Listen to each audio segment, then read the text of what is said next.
it's A Shinigami here to bring you another wonderful video. So, with Disney, it seems like this whole year has just been a clusterfuck of a year. Flop after flop, disappointment after disappointment, and of course, disappointments with the audience. Now, this extends further into the elite as well, as some people, kind of segueing off of that.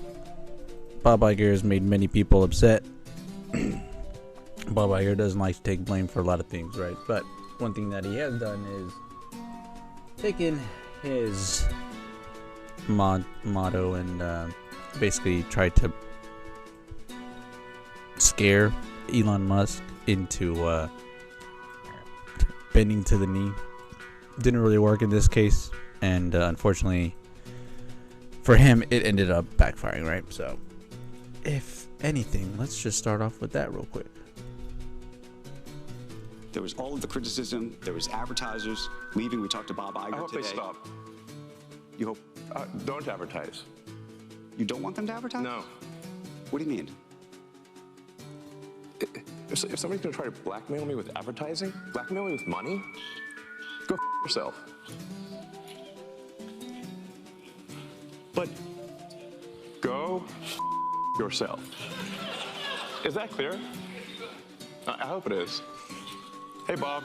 If you're in the No, again, that's him directly calling them out. And we got plenty of other articles to go through because it has been fun. Elon Musk, one of many, tearing into this man at this very moment. And we have the trending tab of canceling. A lot of people are canceling their Disney Plus subscriptions in mass. Not just over the Elon Musk thing, but many issues of just not really being heard of, right?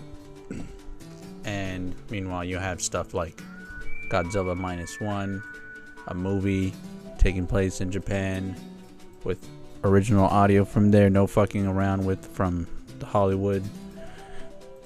It's getting beautiful scores that had 100% as far as I knew, early release and early reviews. Nothing about that, right? And let's see if I can find that though. Where is it at? Alright, let's see. So, right here we got Disney's Bob Iger attempting to blame the Marvel's abysmal quality on lack of executive oversight during COVID, right? So, more pushing the blame from himself onto other things. It's kind of bullshit at this point. There's no way that he didn't have the means to pull the plug at any point, right? And let's also not forget that him not taking the blame right now, I'll go over later as well, is he's fired many people. He's gotten rid of other people that basically got in his way or stopped him from making profit for him. They were removed, but the people that you're supposed to serve, entertain, and obviously when it comes to making films and big projects like this, right, mandating a lot of money, you want to make sure you do have the right people on board. Otherwise, you're just burning fuel for no goddamn reason. Eventually, that's going to run out, and you won't have anything to go back off of because these investors ain't going to stick around forever.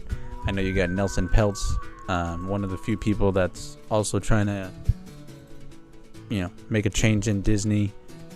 Before he didn't really have a case. Now as the days kind of go further and you got Bob Iger here just not accepting that he did make some pretty bad calls, it's just stupid at this point. And the fact that he's even blaming COVID at all, pretty bad excuse when you've had films like Barbie, Oppenheimer, even No Way Home did incredibly well. Yes, it was a joint venture with Sony, but it still did incredibly well in theaters.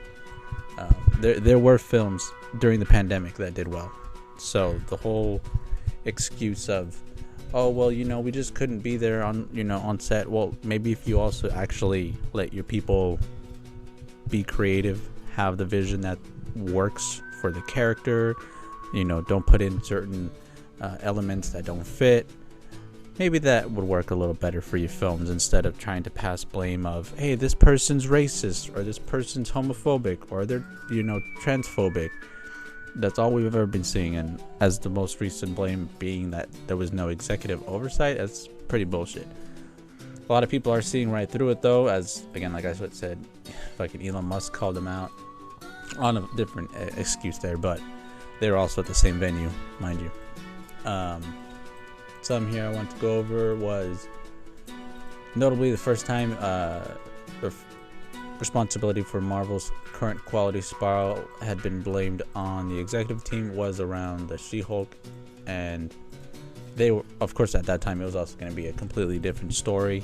Stuff like the fact that the origin story was actually supposed to be the second to last episode, and they pushed that to be the first one because someone that also we have to accept should take blame and has been in it too long, Kevin Feige, is the reason why a lot of the Marvel issues are still at play, right? So yes, right now video is focused on Bob. We'll make a different video on Kevin, but he does have a part to play in this as well. Both those men had all the chances to say, does this really actually fit in, or are we just worried about having to pay royalties to the people that actually created these characters? I'm pretty sure that was the latter. And also the fact that you had the Crisis at Marvel expose go on from Variety, going over a number of issues behind the scenes. Obviously, script development wasn't very well done. The fact that they had noted certain shows and movies to death. You got right here the fact that they even added in this fucking shit scene, right? Also, just want to point out real quick, if y'all can see that little screen there where you got the celestial poking out of the ocean, that still hasn't been addressed, and we've had plenty of fucking movies and shows to even have any reason to say, hey, what's this doing there? They haven't said shit. It's still stupid as fuck. They haven't said anything. Another thing that we got to go over here is obviously the pre-production, them not balancing that out, the oversaturated budgets that they've been having, Daredevil Born Again having such huge troubles where what boggles my mind, and what does go over in this article as well, has been that they don't know how to somehow do traditional streamlined television series, right? Even though they have stuff like ABC, the Disney Channel, they had all these other properties that did cable network shows, right? But all of a sudden they're doing streaming, and they try to make those shows as if they're making a film, which when you're doing that it's not the same fucking thing, right? The storytelling and all that is very different. When you're telling a story through TV shows, you're able to have things be just episodic. Nothing really connects. They can just be one-offs, and that's it. But what they've ended up doing for a lot of these shows is like they film everything in one go, cut it up into like 6 to 8 episodes maybe, when back then we used to have traditionally seasons would be like 25, 30, like they'd be huge. The fact that we get seasons that are so short nowadays is telling that these people aren't putting in the right time. They're not even quality checking themselves. The writing has gone through the fucking drain.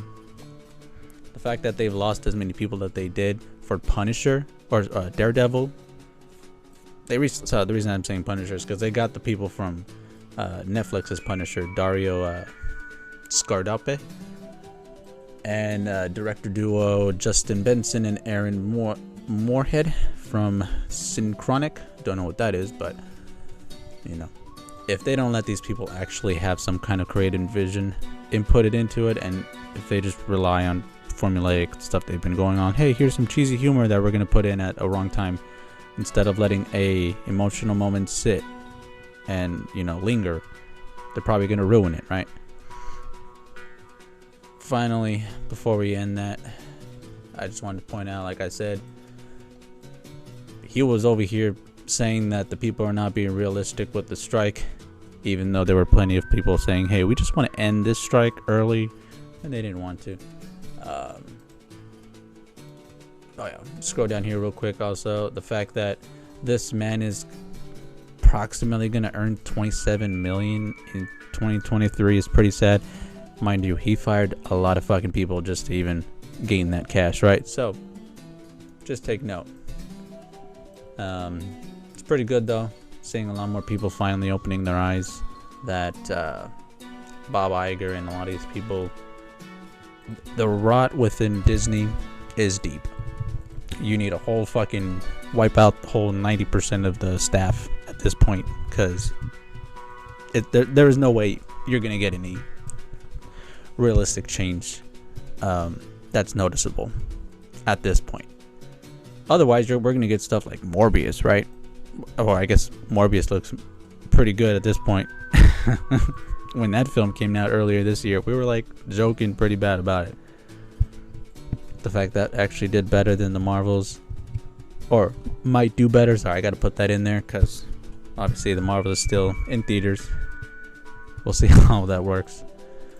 Let me know down in the comments below. Am I being too harsh on Bobby Iger, or do you think it's should take the blame? Be like those Japanese executives that cut their pay by like 40%. That way their staff can actually stay working, putting out good quality products. Yeah, I kind of miss the days when CEOs used to actually be leaders instead of just tyrants. It's unfortunate days we live in, but I'm sure the days are numbered for Bobby Iger. Hopefully y'all stay tuned for the next one. Let me know in the comments below. Otherwise, have a good day, good morning, and good night. Bye.